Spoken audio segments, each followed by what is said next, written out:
Hello दोस्तों, नमस्कार। स्वागत है आपका आपके यूट्यूब चैनल एग्ज़ाम 91 पे। तो दोस्तों देखिए, ये जो आपका जो एग्ज़ाम होना है अभी यूपीपीसीएल टीजी 2 का, तो उसमें हमारी जो प्रोग्रामिंग लैंग्वेज की जो क्वेश्चंस होते हैं वो भी 2-4 हमको देखने को मिल जाते हैं। तो उन्हीं 2-4 क्वेश्चंस को तैयार करने के लिए हम लोग आपके सामने ये क्लास लेके आए हैं। और इस क्लास में बहुत ज़्यादा ऐसा कुछ नहीं होना है जिसमें आपको ऐसा कुछ लगे कि हाँ यार ये तो बहुत टफ है, ऐसा कुछ नहीं होता। प्रोग्रामिंग लैंग्वेज बहुत ही ईजी होती है। हाँ, जब आपको कोडिंग करने वाले क्वेश्चंस आते हैं तो आपके लिए टफ हो जाते हैं, पर हमको यार यहाँ पे कोडिंग तो करनी नहीं है। हमको यहाँ पे क्या करना है, हमको तो सिर्फ और सिर्फ क्या करना है, सिर्फ पढ़ना है और पता चलना है कौन सी लैंग्वेज किस काम में आती है, बस हमको ये पता होना चाहिए। ठीक है, तो उसी क्लास को फिर अब कंप्लीट करने के लिए हम लोग क्लास स्टार्ट करते हैं। तो यहाँ पे देखिए कंप्यूटर प्रोग्राम जो है ये स्टार्ट हो रहा है। एक मिनट दीजिए मुझे ज़रा, इसके पेन के साइज बढ़ा लें। ठीक है, देखो अब यहाँ से क्वेश्चन स्टार्ट होगा। पहला क्वेश्चन क्या लिखा हुआ है कि पाइथन के अनुसार अनुक्रम डेटा प्रकारों के संदर्भ में अल्प विराम द्वारा अलग किया गया आइटम का एक क्रम है और आइटम में संलग्न है। किसमें संलग्न है? टुपल, स्ट्रिंग, लिस्ट और फ्लो। तो ये टुपल होता है। क्या होता है? टुपल। क्या होता है? टुपल होता है।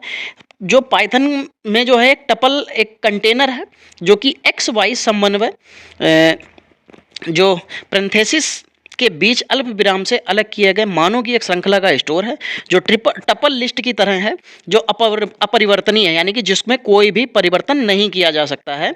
कि यानी कि ये कह सकते हैं कि एक बार क्रिएट करने के बाद आप उसे बदल नहीं सकते हैं। ये टपल एक मिक्स डेटा टाइप रखता है।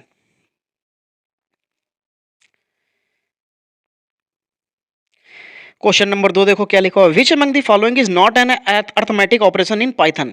निम्नलिखित में से कौन पाइथन में एक अंक गणितीय ऑपरेटर नहीं है? तो क्या लिखा है? Not in, floor division, exponent और मॉड्यूल्स। तो यहाँ पे जो नॉट इन ले रखा है ये आपके अंक गणितीय इसमें नहीं आते हैं। अंक गणितीय जो आपका पैटर्न है उसमें उसमें जो चीज़ें आती हैं वो आता है एडिशन, आता है सब्ट्रैक्शन, आता है मल्टीप्लिकेशन, आता है डिवीजन, आता है मॉड्यूल्स, आता है एक्सपोनेंटेशन आता है और लास्ट में फ्लोर डिवीजन आता है। ये इतनी चीजें आपकी जो है अंकगणितीय क्षेत्र में ऑपरेट में आती हैं।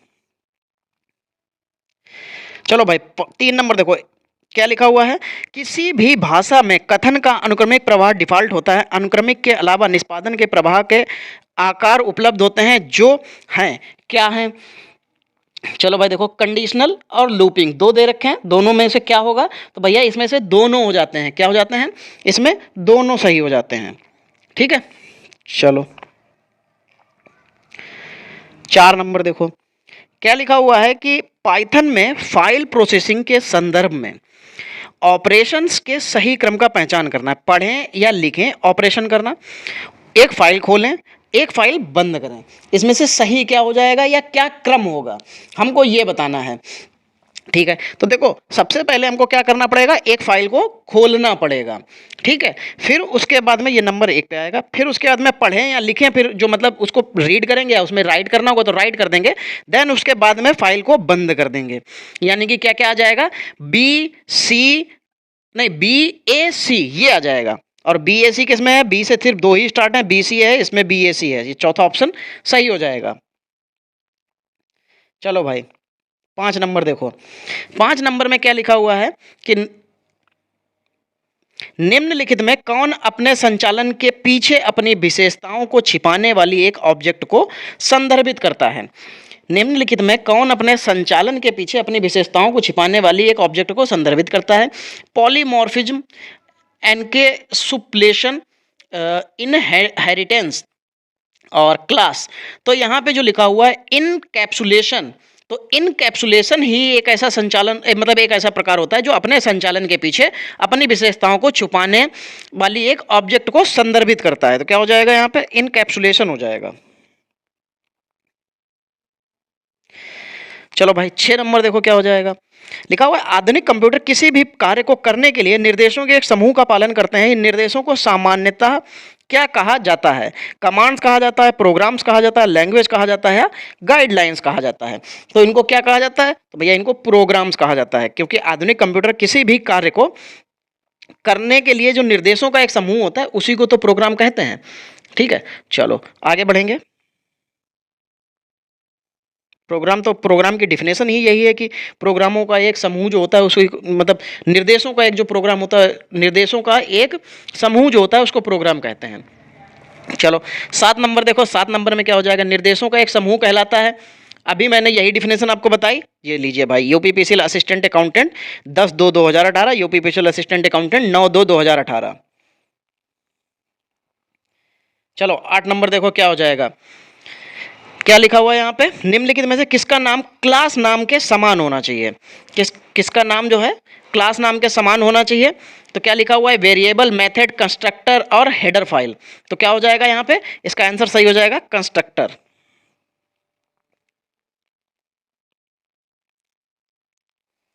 9 नंबर देखो, निम्नलिखित में से किसे ओवरलोड किया जा सकता है, वेरिएबल, ऑब्जेक्ट्स, क्लास और फंक्शन, किसे जो है ओवरलोड किया जा सकता है। तो ओवरलोड जो किया जा सकता है वो फंक्शंस को किया जा सकता है, ठीक है, किसको, फंक्शंस को। देखिए UP triple S C JE non technician 2016 में, तो जो आपके जो टेक्नीशियन वाले एग्जाम होते हैं या जो जो इस तरीके के जो भी एग्जाम्स होते हैं थोड़े से उस तरीके के, तो इनमें आपको इस तरीके के क्वेश्चंस देखने को जरूर मिल जाते हैं। चलो 10 नंबर, निम्नलिखित कथनों पर विचार कीजिए तथा नीचे दिए गए कूट में सही उत्तर लिख चुनिए।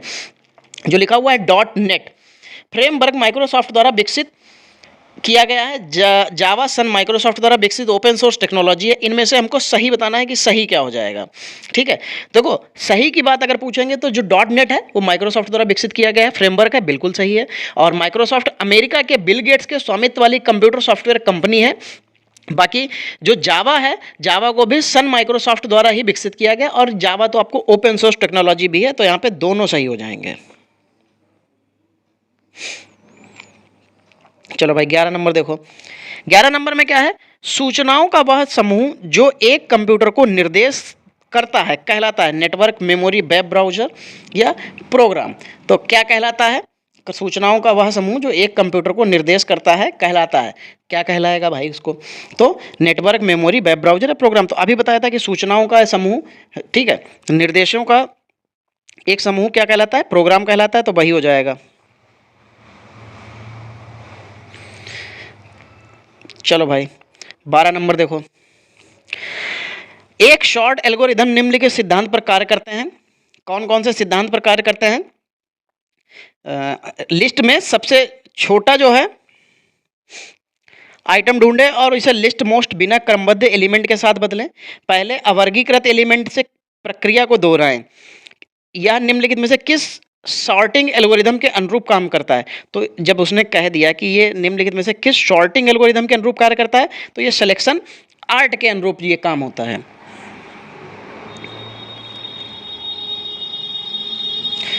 चलो भाई 13 नंबर देखो क्या हो जाएगा, which of the following statement is used to make a selection from more than 2 choices, 2 से अधिक विकल्पों में से चयन करने के लिए निम्नलिखित में से किस कथन का प्रयोग किया जाता है। तो किसका प्रयोग किया जाता है, इफ इल्स का, स्विच का, इल्स इफ का या नन ऑफ दिस का। तो यहाँ पे जो होता है ये स्विच का इस्तेमाल किया जाता है, किसका इस्तेमाल किया जाता है, स्विच का, ठीक है। चलो आगे बढ़िए, 14 नंबर, निम्नलिखित में से किन डेटा प्रकारों में दशमलव मान सम्मिलित है, दिनांक, संकेताक्षर, अस्थायी और पूर्णांक।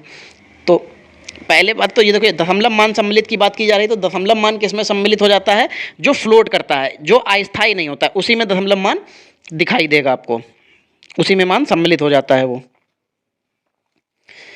चलो भाई 15 नंबर देखो, निर्देशों का एक संग्रह जो कंप्यूटर द्वारा निष्पादित किए जाने वाले एक विशिष्ट कार्य है, वो क्या कहलाता है। तो आपको पता है कि ये तो प्रोग्राम कहलाता है।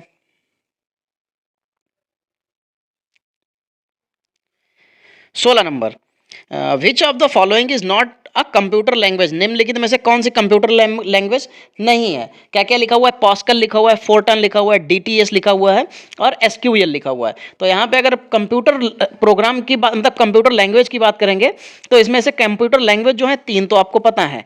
एक डीटीएस लिखा हुआ है, ये डीटीएस क्या होता है, ये डायरेक्ट टू होम होता है, और ये एक तरीके के सैटेलाइट से जुड़ी हुई जो है हमारी टीवी पर आने वाले प्रोग्राम्स की लिस्ट या प्रोग्राम को दिखाता है।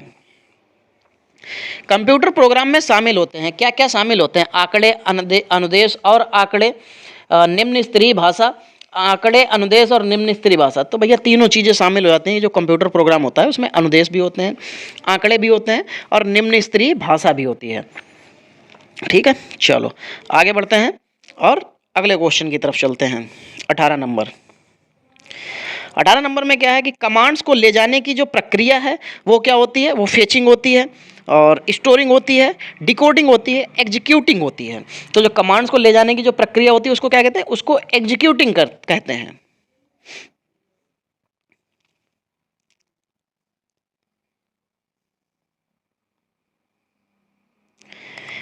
चलो भाई 19 नंबर देखो क्या लिखा हुआ है।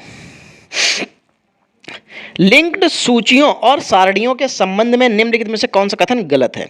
लिंक की गई सूची जोड़ने और घटाने में धीमी लेकिन प्राप्त करने में तेज है। एरे को घोषित करते समय मेमोरी आवंटित करता है, जबकि लिंक्ड सूची में एलिमेंट को जोड़ने के समय मेमोरी आवंटित करती है। एलिमेंट को लिंक की गई सूचियों में अनिश्चित काल तक जोड़ा जा सकता है, जबकि एक सारणी अंततः भर जाएगी या उसका आकार बदलना होगा। सारणियां अपने भीतर निहित एलिमेंट्स एक यादृच्छिक पहुंच की अनुमति देती हैं। एक लिंक्ड सूची केवल इसके एलिमेंट के लिए क्रमिक पहुंच की अनुमति देती हैं। देखिए ये एनवीएस में पूछा गया क्वेश्चन है, थोड़ा सा तो देखिए हार्ड लेवल का क्वेश्चन एनवीएस तो पूछता ही है। खैर इसमें जो लिंक्ड सूची होती है उसकी सारणियों से के संबंध में निम्नलिखित में से कौन सा कथन गलत है। तो जो पहला ऑप्शन दे रखा है यही गलत हो जाएगा। चलो भाई अगले क्वेश्चन की तरफ चलते हैं।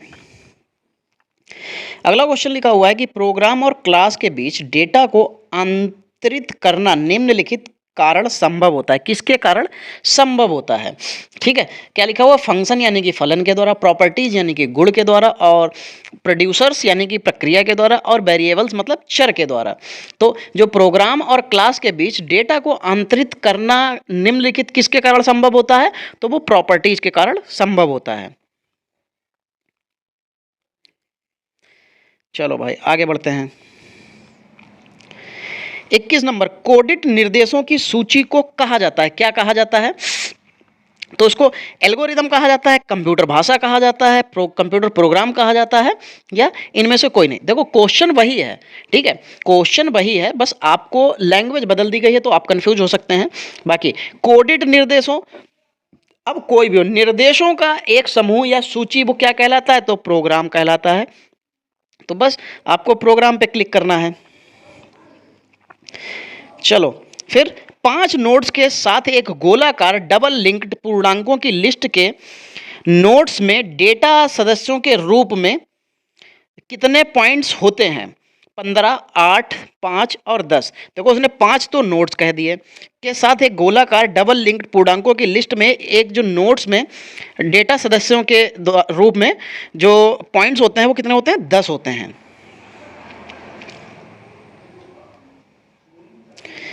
निष्पादन में प्रोग्राम को क्या नाम दिया जाता है?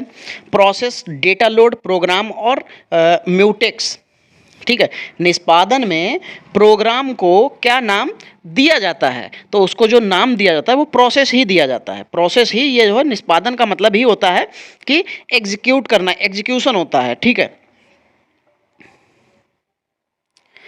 चलो भाई 24 नंबर, एक प्रोग्राम है जो चल रहा है, कौन?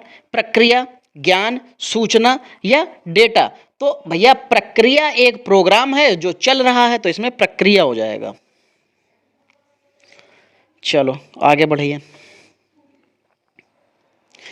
25 नंबर देखो क्या लिखा हुआ है। 25 नंबर में लिखा हुआ है कि सूचनाओं का वह समूह जो एक कंप्यूटर को निर्देश करता है कहलाता है, क्या कहलाता है?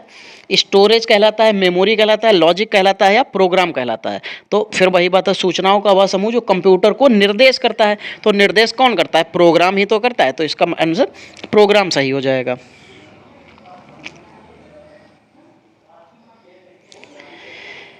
फिर लिखा हुआ है खाली जगह एक फ्रेमवर्क है जिसका उपयोग आप कम प्रोग्राम लिखने के लिए कर सकते हैं, या कक्षाओं और कार्यों का एक सेट प्रदान करता है जो विशिष्ट कार्यों को करने के लिए सभी निम्न स्तरीय कोड लिखने से बचने में आपकी सहायता करता है।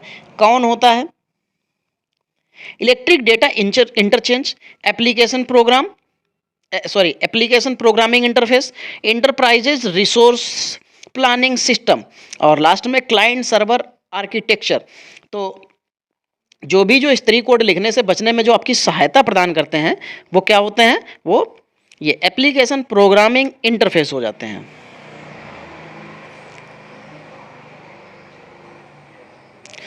चलो भाई 27 नंबर, किसी प्रोग्राम को बनाते समय निर्देशों का समूह जो एक कंप्यूटर द्वारा निष्पादित होता है क्या कहलाता है।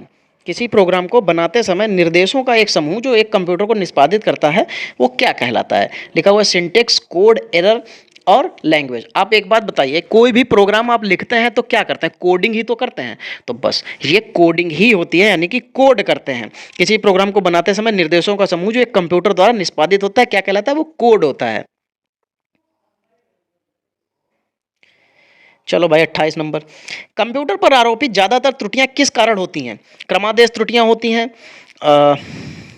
हार्डवेयर की विफलता होती है, मीडिया में दोष होता है, या डेटा प्रविष्टि में त्रुटियां होती हैं। तो देखो जो कंप्यूटर पर जो आरोपित ज़्यादातर त्रुटियां जो होती हैं किस कारण से होती हैं, वो क्रमादेश त्रुटियां होती हैं। यानी क्रमादेश का मतलब कुछ ऊपर नीचे हो जाती हैं, कुछ फाइल्स ऊपर नीचे हो गई, इस तरीके से सिक्वेंशियल जिसको कहते हैं। ठीक। 29 नंबर, प्रोग्रामिंग भाषाओं में इसका प्रयोग करते हुए नामों के एक सेट को अन्य सेटों से अलग रखा जा सकता है। किसके प्रयोग से, आइडेंटिफायर्स के, नेम स्पेस के, पैकेज के, या डायरेक्टोरीज के द्वारा। किसके माध्यम से, तो जो इसमें जो नेम स्पेस होता है, नेम स्पेस के माध्यम से आप इनको अलग अलग सेटों में रख सकते हैं।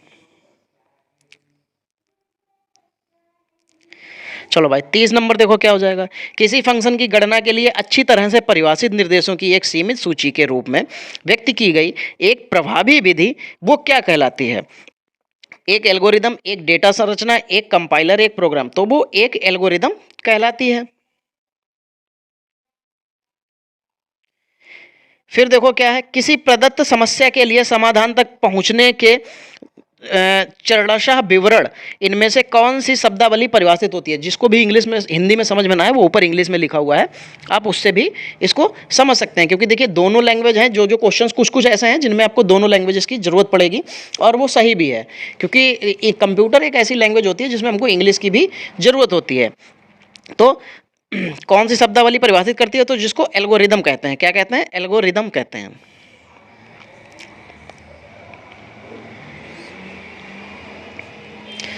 चलो भाई 32 नंबर देखो क्या हो जाएगा, एल्गोरिदम के निम्नलिखित गुणों में से कौन सा गुण सुनिश्चित करता है कि एल्गोरिदम के प्रत्येक चरण को ठीक से परिभाषित किया गया है और किए जाने वाले कार्यों को सुस्पष्ट ढंग से निर्दिष्ट किया गया है।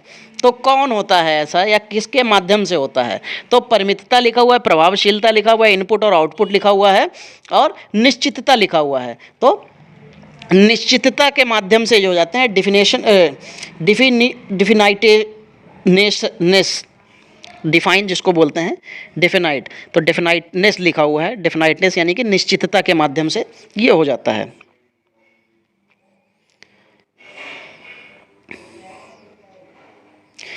तैंतीस नंबर, निम्नलिखित में से किस त्रुटि को लिंकर त्रुटि कहा जाता है। चलो भाई लिंकर त्रुटि देखिए किसको कहा जाता है, प्रोग्राम बस वह नहीं करता जो आप करना चाहते हैं। नहीं, ऐसा नहीं है। या कुछ ऐसा इंगित करता है जिसे कोड संकलित करने से पहले तय किया जाना चाहिए। नहीं, ऐसा भी नहीं है। फिर कुछ गड़बड़ है लेकिन कुछ ऐसा कुछ नहीं है जो कोड को संकलित होने से रोके। लास्ट में कोड में सिंटेक्स एरर नहीं होता है, लेकिन यह कि कुछ फंक्शन या लाइब्रेरी की आवश्यकता होती है वह नहीं मिल सकता। हाँ, ये सही हो जाएगा। ठीक है।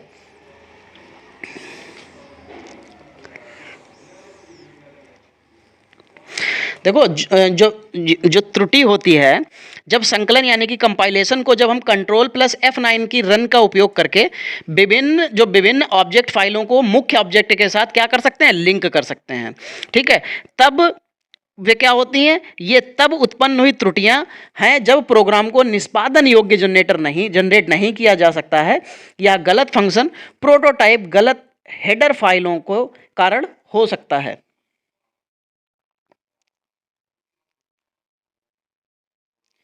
चलो भाई 34 नंबर देखो, निम्नलिखित में से कौन सा एल्गोरिदम का ग्राफिकल प्रतिनिधित्व है? क्या लिखा हुआ है? प्रोग्रामिंग सॉफ्टवेयर, फ्लो चार्ट और स्क्यूडो। ठीक है, तो इनमें से कौन सा है?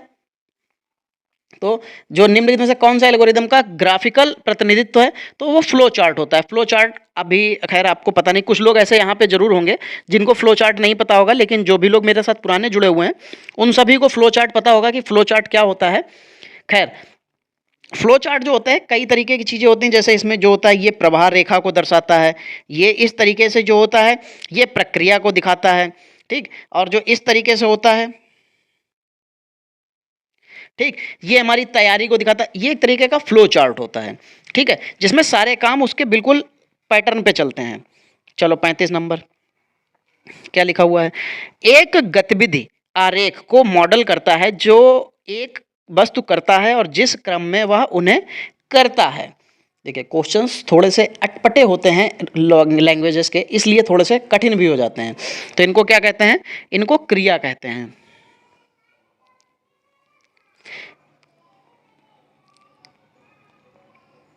चलो क्या लिखा हुआ है? प्रवाह चार्ट यानी कि फ्लो चार्ट के संबंध में कौन सा कथन गलत है?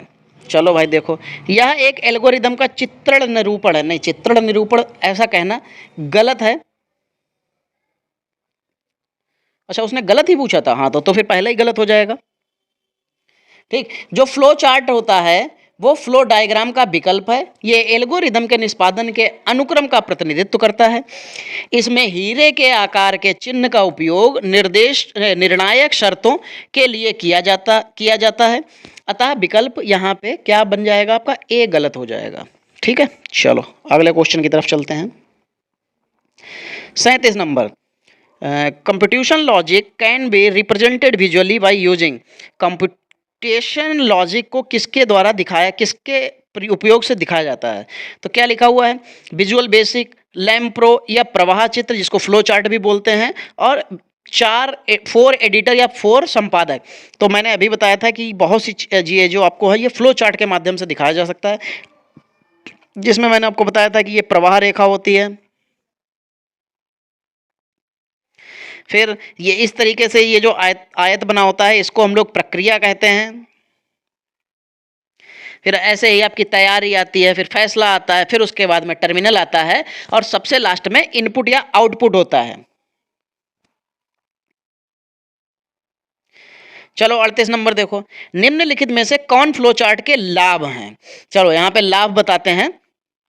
लिखा हुआ है संचार को बेहतर बनाता है। बिल्कुल भैया, बहुत बेहतर बना देता है। चलो उसके बाद प्रभावी विश्लेषण यानी कि इफेक्टिव एनालिसिस। बिल्कुल भैया, जब आप फ्लो चार्ट का इस्तेमाल करेंगे तो बिल्कुल उसमें हो जाएगा। अगला तर्क को सरल करता है। बिल्कुल, तर्क भी सरल हो जाता है इसके माध्यम से, तो यहाँ पे ऑल ऑफ दीज हो जाएंगे।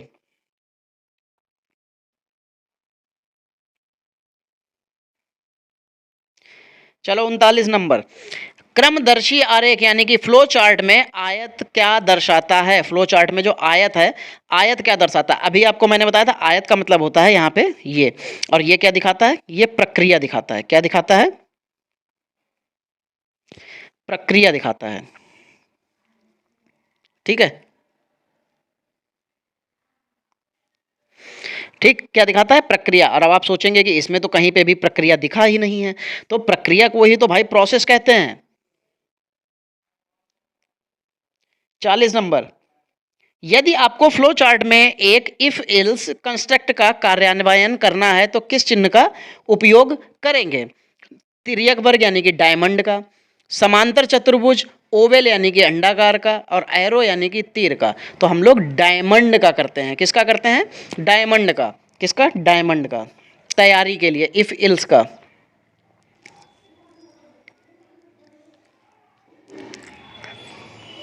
चलो 41 नंबर क्या लिखा हुआ है? आप कंट्रोल के लिए किस चिन्ह का उपयोग किया जाता है? फ्लो ऑफ कंट्रोल के लिए, फ्लो ऑफ कंट्रोल के लिए किस चिन्ह का उपयोग किया जाता है? तो तीर का किया जाता है। प्रवाह रेखा की बात कर रहे हैं, ये फ्लो ऑफ कंट्रोल, ये इसमें इंग्लिश में लिख दिया है फ्लो ऑफ कंट्रोल, बाकी इसका प्रवाह रेखा हो जाता है। क्या हो जाता है? प्रवाह रेखा। ठीक, ये एरो हो जाएगा।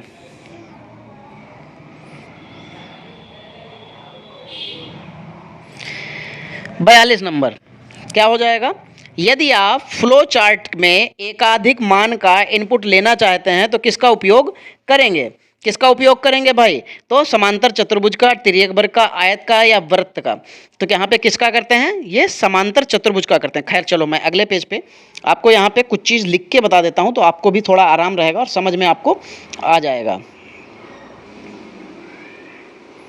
ठीक है, चलो, ये होता है आपका प्रवाह रेखा। फिर ये आपका आता है आयत। आयत में क्या दिखाते हैं? ये प्रक्रिया होती है। ठीक है, फिर उसके बाद ये इस तरीके से षष्ठभुज आ जाता है और ये क्या दिखाता है? ये आपकी तैयारी दिखाता है। ये मैं इसलिए बना रहा हूं जिससे आपको ये पता रहे। ठीक है, ये क्या दिखाता है? ये फैसला दिखाता है। फिर ये जो होता है ये टर्मिनल दिखाता है और ये समांतर चतुर्भुज है। खैर आप इतने पे मत जाइएगा, लाइन इतनी बाहर नहीं है, सिर्फ जुड़ी हुई है यहाँ तक। ठीक है, ये क्या दिखाता है? ये इनपुट और ये या तो आउटपुट। ठीक है, ये पूरा फ्लो चार्ट होता है। ये क्या होता है? ये पूरी तरीके का एक फ्लो चार्ट होता है। बाकी ये पीडीएफ आपको टेलीग्राम पे मिल जाएगी, आप वहां से इसको ले लीजिएगा। ठीक है, चलो 43 नंबर, कौन सा चिन्ह फ्लो चार्ट की शुरुआत या समाप्ति को दर्शाता है? अच्छा, अब देखो यहाँ पे अगर आपके कौन सा चिन्ह फ्लो चार्ट की आपके शुरुआत या समाप्ति को दिखाता है तो जो अंडाकार होता है जिसको ओवल कहते हैं, ठीक है, ये दर्शाता है। चलो 44 नंबर, फ्लो चार्ट में निम्नलिखित प्रतीक क्या दर्शाता है? ये जो बना हुआ है ये आपको क्या दिखाएगा? ये मैनुअल इनपुट, इनपुट या आउटपुट, डॉक्यूमेंट या मैनुअल ऑपरेशन। तो ये जो बना हुआ है ये तरीके के स्क्रीन टाइप की बनी हुई है और ये मैनुअल आउटपुट को दिखाता है।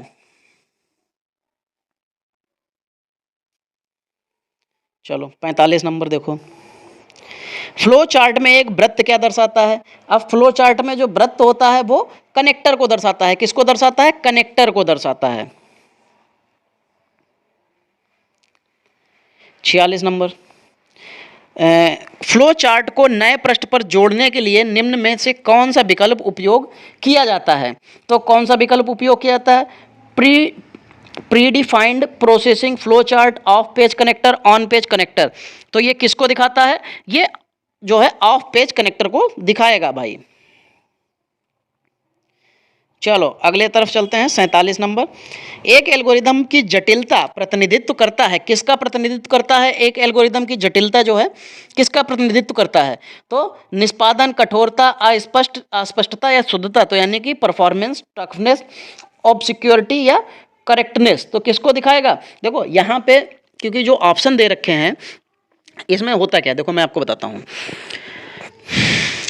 जो एक एल्गोरिदम की कंपैटिबिलिटी होती है उसकी दक्षता में व्यक्त होती करती है। और इसमें अगर आपको देखा जाए तो यहाँ पे तो आपको दक्षता दिखाई नहीं है, यानी कि इफिशियंसी होनी चाहिए थी। क्या होना चाहिए था?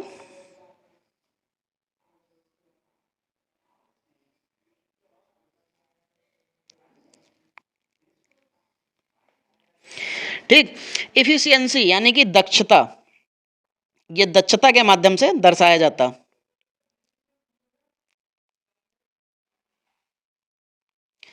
फिर 48 नंबर देखो क्या हो जाएगा, दिए गए नियम के आधार पर या परंपरा के आधार पर प्रोग्राम द्वारा लिखे गए निर्देशों की श्रृंखला कहते हैं। उसको क्या कहते हैं? सिंटेक्स कहते हैं, आप बाइट कहते हैं या सेट कहते हैं या माइक्रो कहते हैं। तो उसको सिंटेक्स कहते हैं। बहुत बेसिक सा क्वेश्चन था ये।